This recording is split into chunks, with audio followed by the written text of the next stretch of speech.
Welcome to the channel Easy Trick of Computer Science students and for the professional students of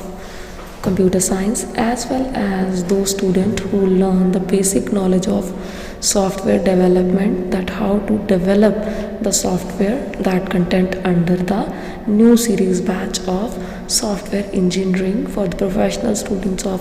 BCA, BTech, MSc Computer Science, MCA, MTech and preparation for the GATE engineering exam, UGC NET, JRF exams. That is very helpful series for all the students, either it's professional or it's layman, to fetch the knowledge about the application software or project development, that how they develop and what rule implementation. So the help for those students who understand the level of software engineering under the projects, either it's live or dummy projects. So the series tutorial already started into the channel, and those who don't see the previous tutorial part, link available under the description box and all parts available under the channel, so you can check it out and enhance your knowledge. So now we will continue the topic SDLC. So in the previous part we discussed about the design phase, first step, that is the evaluate alternative solutions in detail. And in the previous tutorials before the designing phase we discussed about the analysis phase, and who don't see, kindly please see that phase so you can enhance your knowledge with stepwise, and you will make perfect software for your exams also. And now we will discuss about the design phase, step number 2. And the step number 2 regarding of the design phase is the SDLC, acquire new hardware and software capabilities. सो इस part पे जब आप आ जाओगे, जब आप सारा कुछ देख लोगे कि बजट भी डिसाइड हो गया, एवरीथिंग इज़ डिसाइडेड, टीम आपकी डिसाइडेड है, स्किल्स हैं उसमें पूरी की पूरी नॉलेजेबल स्किल्स डाल सकते हो, अल्टरनेटिव हैं कि अगर वो लोग ना हुए तो हमारे पास और भी पर्सन्स हैं, बजट भी है और टेस्टिंग बेसिस के लिए. सो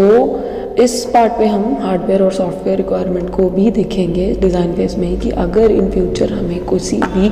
और हार्डवेयर की ज़रूरत पड़ जाती है डेवलप करते टाइम सॉफ्टवेयर की, या किसी सॉफ्टवेयर की ज़रूरत पड़ती है, किसी का ऐड ऑन सॉफ्टवेयर हमें बीच में ऐड करना पड़ता है, तो आपको वो भी इसी टाइम पे ही डिसाइड करना होता है, क्योंकि ये प्रपोज़ल आपको डिमांड आ सकती है जो वेंडर्स की तरफ से एंड सर्विस प्रोवाइडर की तरफ से जो भी देते हैं, क्योंकि जैसे जैसे डिज़ाइनिंग फेज बढ़ती जाएगी आप उसको टेस्टिंग फेज में चेक करने लगोगे, तो अगर कोई उसमें एरर प्रोपेगेशन आ जाती है तो आपको पता लगता है कि ऐड ऑन हम ऐड करते हैं तो ये सॉल्व हो जाएगी, तो ये आपको पहले से ही चेक करके डिज़ाइनिंग फेज में सब कुछ रखना पड़ेगा, क्योंकि इसके बाद हमने कोडिंग जो है स्टार्ट करते नहीं होती है. कोडिंग स्टार्ट करते ही आपका काम जो है ऐसी रिक्वायरमेंट्स के ऊपर आ सकता है. अगर 100% कोड आपने खुद डेवलप किया हुआ है तो आपको हर फेज़ का पता लग जाएगा. सो फिर जो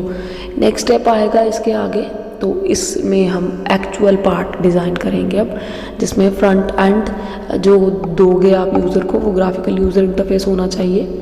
एंड एल्गोरिथम्स जो आपने बनाने हैं जिसके थ्रू आप फ़्लो बता सको. किसी प्रोफेशनल के पास जब जाओ तो उसको फ़्लो पता लग सके, फ़्लो चार्ट्स बनाओ कि लेवल वाइज आपके जैसे सॉफ्टवेयर के अंदर एडमिन लेवल होगा, यूज़र लेवल होंगे, सिक्योरिटीज़ होंगी,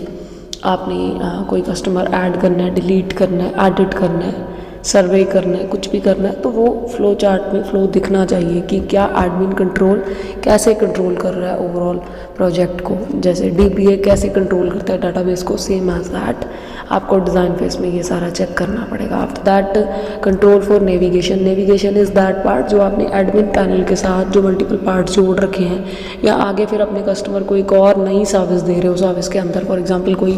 ऐसा प्रोजेक्ट है जिसमें आप ऑनलाइन शॉपिंग का प्रोजेक्ट हो, उसमें आप एक कॉलम बना देते हो एसेंशियल आइटम्स का। तो एसेंशियल आइटम्स में कौन कौन सी आपको लग रहा है एसेंशियल आइटम्स हैं, प्लस एड ऑन भी कुछ दे रहे हो, नेविगेशन चलते जाएंगे, नेविगेशन लिंक जो आप बनाते जाओगे वो सारे इंटरफेस पे डिज़ाइन हो जाने चाहिए। इनपुट डिज़ाइन जो है वो फॉर्म्स लेआउट, देखने में GUI इन्वायरमेंट में फॉर्म्स की जो लेआउट हो वो बड़ी अच्छी हो, ताकि उसमें यूज़र जो भी डाले, अगर सेव की ऑप्शन आ रही है तो सेव हो, एडिट की आ रही है तो एडिट हो। हाँ, अगर जिस एम्प्लॉय को आप वो फॉर्म देने लगे हो, अगर उसके पास वो राइट नहीं है, प्रिविलेज नहीं है, तो वो भी आपके एडमिन पैनल पर डिसाइड होना चाहिए और फ्लो में दिखना चाहिए। और टेस्टिंग फेज पूरी की पूरी क्लैरिटी इसी डिज़ाइन फेज पे हो जानी चाहिए, जो कि ब्लैक बॉक्स टेस्टिंग होती है, वाइट बॉक्स टेस्टिंग होती है, जिसमें आपको डिटेल में इन फ्यूचर सॉफ्टवेयर इंजीनियरिंग के पैनल पे एक ट्यूटोरियल मिलेगा, जिसमें मैं आपको वाइट बॉक्स टेस्टिंग और ब्लैक बॉक्स टेस्टिंग जो है कंप्लीट करवाऊंगी कि क्या चेकिंग होती है उसके ऊपर। कोड भी चेक होता है as well as testing phase में हम एक इन फ्यूचर के लिए भी कोड चेक करके रखते हैं कि अगर ऐसा कुछ ऐड ऑन इन्होंने किया इन फ्यूचर अपनी किसी भी इंस्टीट्यूशन ने कोई कोर्स ने ऐड किया या क्या इजीली हो जाएगा। तो डाटाबेस स्कीमा में स्टोरिंग डाटा है, जो डाटाबेस है वो बैक एंड के ऊपर आपने फ्रंट एंड पे जैसे कोई भी पैनल चूज़ किया है, जैसे ASP.NET PHP what ever the panel is, that is very simple panels. इसमें ऐसा कुछ सीखने को ज़्यादा है नहीं, कुछ कॉम्प्लिकेटेड नहीं है, सारा काम है डाटाबेस का। जो डाटाबेस में आपने बैक एंड क्या उठाया, ओरेकल उठाई है, डाटाबेस उठाया है, तो आपको उसके साथ कनेक्टिविटी करनी आती है कि नहीं आती, वो तो इसके पहले स्टेप में ही डिसाइड हो गया था, क्योंकि स्किल डेवलपमेंट वहाँ पे है। तो फिर जब स्कीमा के ऊपर आपने स्टोरेज करनी है, एक फाइल स्ट्रक्चर बननी है, जो डाटा डिक्शनरी भी डाटाबेस मैनेजमेंट सिस्टम में पढ़ाई जाती है बच्चों को, वो बनना होता है पूरा का पूरा,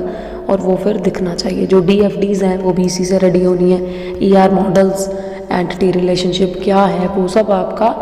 पहले ही बन जाना चाहिए, ताकि इस डिज़ाइन फेज पे हमारा जो प्रोजेक्ट का कोडिंग पार्ट है, सॉफ्टवेयर जो बनना है,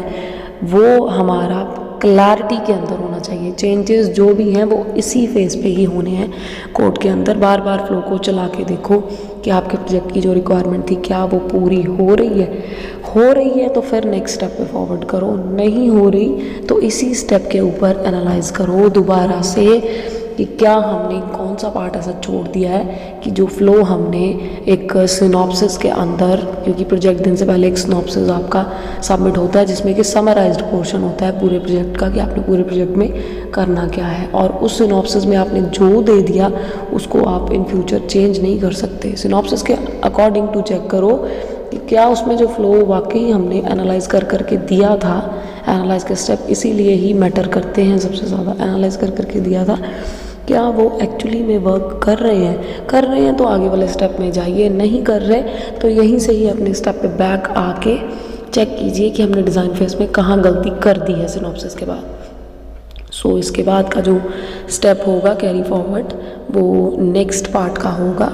डिज़ाइन फेज का आगे वाला पार्ट, जिसमें इम्प्लीमेंटेशन फेज है, जिसमें यूज़र ने चलाना है, तो वो as per the schedule by tomorrow आपको मिल जाएगा। सो अगर आपको ये चैनल हेल्पफुल लग रहा है तो दूसरों के साथ भी शेयर कीजिए, सब्सक्राइब कीजिए और हेल्प कीजिए उन बच्चों की जिनके लिए ये चैनल बनाया गया है। Thank you, stay safe, thanks for watching.